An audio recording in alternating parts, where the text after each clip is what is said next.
It's the last day of the summer holidays in Parliament, and MPs will be packing up the pool floats and heading back to Westminster. But what's waiting for them when the out of office gets switched off? Migration's been a major headache for the Prime Minister this summer as small boat crossings continue to rise. The government hopes their one in, one out deal with France will put people off from making the journey, but both Reform and the Tories say it's nowhere near what's needed. Where migrants go when they get here is another tricky topic for Labour. Migrant hotels are currently costing the taxpayer close to £8 million a day, and the government has promised to stop using them. Until they do, though, protests like we've seen this summer could continue. Legal challenges trying to ban them have threatened to upend the whole system, and if the government can't use hotels, they'll have to think of something else.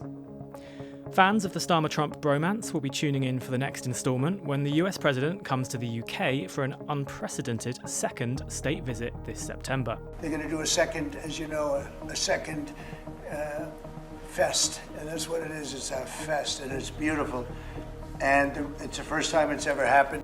The special relationships spared the UK from some of Trump's trade tariffs, with the President even describing Starmer as a friend when they last met in Washington. There's sure to be some tension, though, as the PM puts on the charm offensive to keep the President on board with his support for Ukraine. Fancy a seat at that state banquet? Well, there's at least one chair up for grabs after Lib Dem leader Ed Davey RSVP'd no to the King. He's boycotting the meal over another tricky dinner topic, Trump's handling of the Israel-Gaza conflict. And if the last visit's anything to go by, we could be in for a repeat of scenes like these. One more headache on the horizon is the autumn budget. It's likely to happen in November, and there's been plenty of speculation about what might be announced. You'd be a brave Chancellor to predict the future. Top of the list, and something the Tories have been keen to remind voters, is the possibility of increasing your taxes.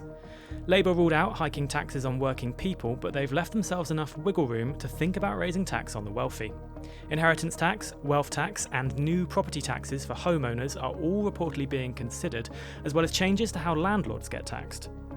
We won't know for sure till that red briefcase leaves number 11, but experts think there's little space for good news given the black hole the Treasury is trying to fill. So with all that waiting in their inboxes, and some polls placing Labour at their lowest approval since 2019, who could blame them for hitting that snooze button when the alarms go off on Monday?